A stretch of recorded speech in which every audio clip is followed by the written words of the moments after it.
अब तुम पूछोगे कि जब टाइटन ग्रह पर कोई भी मॉडर्न तकनीक काम नहीं करेगी तो तुम वहां पर गुजारा कैसे करोगे।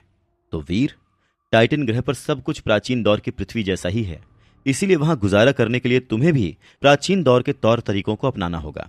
जैसे कि गैस की जगह तुम्हें लकड़ी के चूल्हे पर खाना बनाना होगा। अर्ली मैन की तरह फल और सब्जियों से अपना पेट भरना होगा। दूसरे शब्दों में कहूं तो जिन सब चीजों के तुम आदी हो ना, उनमें से तुम्हें वहां कुछ भी नहीं मिलेगा। लड़ाई के लिए भी तुम्हें हथियारों की जगह प्राचीन समय की मार्शल आर्ट्स का इस्तेमाल करना होगा, जिसकी समझ तुम्हें बहुत अच्छे से है। और इसीलिए इस मिशन के लिए मैं तुम्हें टाइटन ग्रह पर भेजने के लिए तैयार हुआ हूं।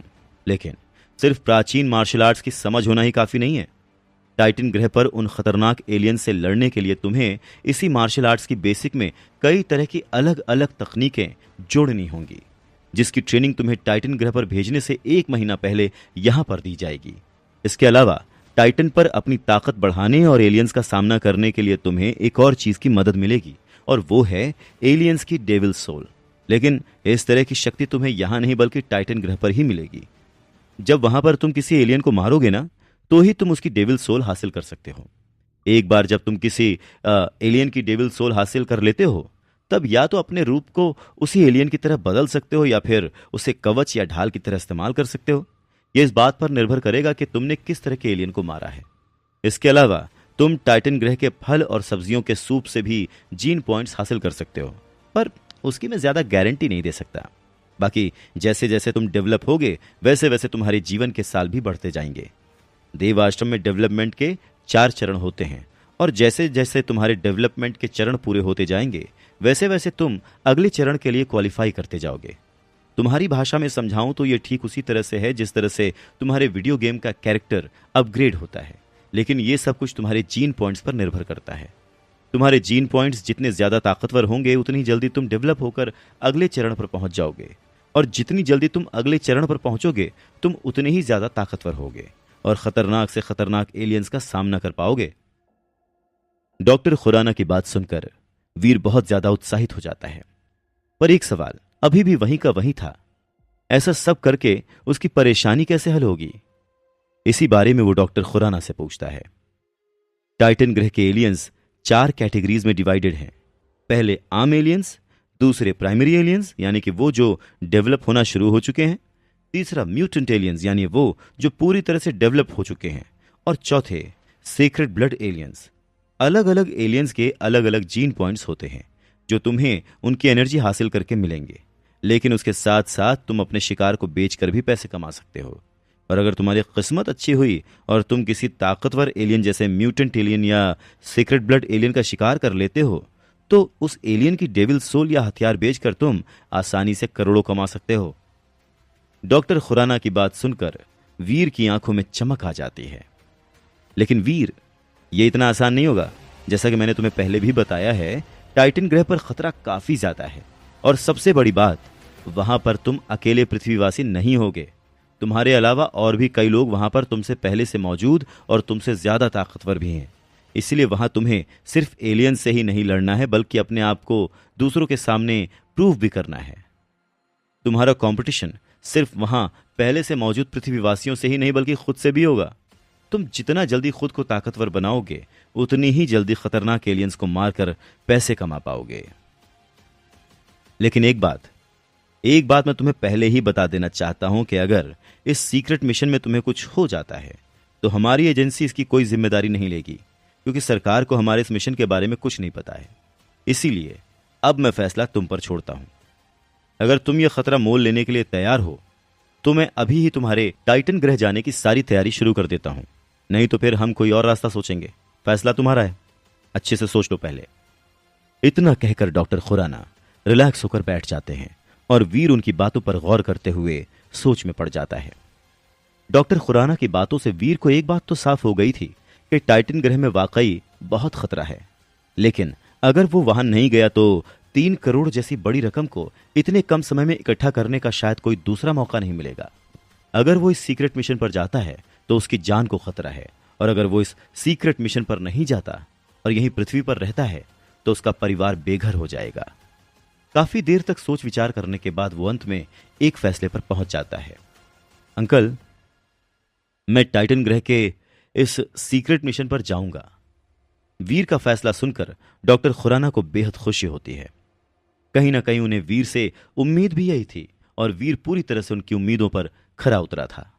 लेकिन फिर भी वो वीर को एक बार फिर से सोचने के लिए कहते हैं, अंकल, मैंने ये फैसला अच्छे से सोच समझ कर लिया है।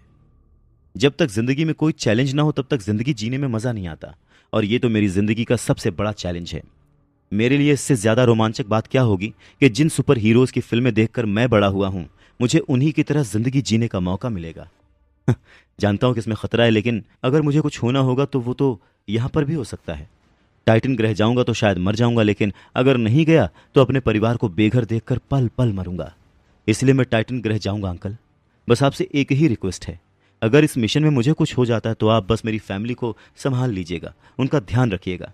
वीर पूरे कॉन्फिडेंस के साथ डॉक्टर खुराना को अपना फैसला सुनाता है और उसका कॉन्फिडेंस देखकर डॉक्टर खुराना खुश होकर सहमति में सर हिलाते हैं। ठीक है, फिर मैं अभी से ही तुम्हारे जाने की सारी तैयारी करता हूं। कल से तुम मार्शल आर्ट्स की ट्रेनिंग के लिए हमारी एजेंसी के इंस्टीट्यूट में आ जाना। Good luck.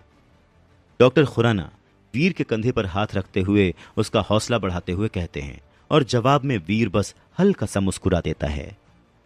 आज रात वीर को नींद नहीं आ रही थी। उसे इतने बड़े एडवेंचर पर जाने का मौका जो मिलने वाला था। डॉक्टर खुराना की बातों से साफ था कि जिस लड़की ने वीर की जान बचाई थी वो भी टाइटन पर उसकी कॉम्पिटिटर होगी। पर फिर भी उस लड़की से मिलने की तड़प भी वीर के अंदर बढ़ती जा रही थी। वो पूरी रात वीर ने आंखों में काटी, घड़ी देखते हुए।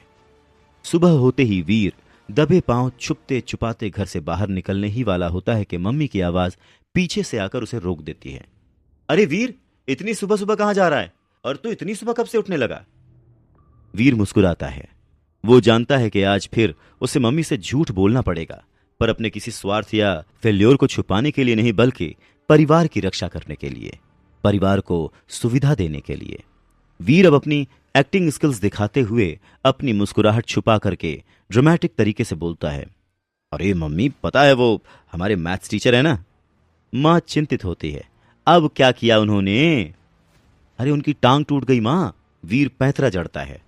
हे भगवान, मां का ये रिएक्शन तो लाजमी था। इसीलिए मां, इसीलिए मुझे अब हर रोज उनके घर जाकर पढ़ना होगा, क्योंकि वो कॉलेज तो आएंगे नहीं ना। वीर को पूरा यकीन था कि उसके हर पैंतरे की तरह मां पर आज ये पैंतरा भी काम कर ही जाएगा। वीर फिर मुस्कुराते हुए निकल जाता है। इसी तरह डॉक्टर खुराना के नेतृत्व में वीर की 15 दिन की प्राइमरी ट्रेनिंग पूरी हो चुकी थी। अब वीर टाइटन पर जाने के लिए तैयार था। पर डॉक्टर खुराना जानते हैं कि प्राइमरी ट्रेनिंग के बाद भी टाइटन जैसे खतरनाक जगह पर सरवाइव करना बहुत मुश्किल है। पर वो वीर को रोक भी नहीं सकते थे, क्योंकि टाइटन को वीर की नहीं बल्कि वीर को टाइटन की जरूरत है। वीर के पिता डॉक्टर खुराना के बहुत अच्छे दोस्त थे और प्रशंसक थे। डॉक्टर खुराना उस दिन वीर के पिता के साथ ही थे जिस दिन उनका मर्डर हुआ था। उस दिन कुछ ऐसा हुआ था जिसका राज डॉक्टर खुराना ने आज तक अपने दिल में छुपा रखा था। खुराना बस ये जानते हैं कि आज वीर के पिता की वजह से वो जिंदा हैं, और इसीलिए वीर को एक सही मकाम पर पहुंचाना सिर्फ उनकी जिम्मेदारी ही नहीं बल्कि उनका लक्ष्य भी है। टाइटन पर जाने से पहले डॉक्टर खुराना वीर से कुछ दिल की बातें कहते हैं। देख पुत्र, ट्रेनिंग से स्किल डेवलप होती है, पर उन स्किल्स पर विश्वास एक्सपीरियंस से आता है। इसीलिए टाइटन पर छोटे छोटे कदम बढ़ाकर पहले अनुभव हासिल करना, छोटे छोटे एलियंस का शिकार करके अपने आप पर विश्वास हासिल करना, और जब एक बार विश्वास आ जाए तो चाहे जो भी हो जाए उसे कभी मत छोड़ना। याद रख पुत्र, बड़े से बड़ा योद्धा भी शहीद हो सकता है। हम मेहनत के आगे किस्मत को नकार नहीं सकते। तेरे पिता आज होते तो तुझे ये कभी नहीं करने देते, पर मैं मजबूर हूं। पर चिंता मुझे भी तेरे पिता जितनी ही है। ये बोलते बोलते खुराना की आंखों से एक आंसू की बूंद टपक जाती है। वीर उन्हें जोर से गले से लगा लेता है। अंकल, आप चिंता मत कीजिए, मैं पूरी सावधानी से रहूंगा और आपकी दी हुई हर सीख को मानूंगा। वीर उन्हें सांत्वना देता है। डॉक्टर खुराना भी उसे अपने दोनों हाथों से पकड़कर आशीर्वाद देते हैं और टाइटन के लिए विदा करते हैं।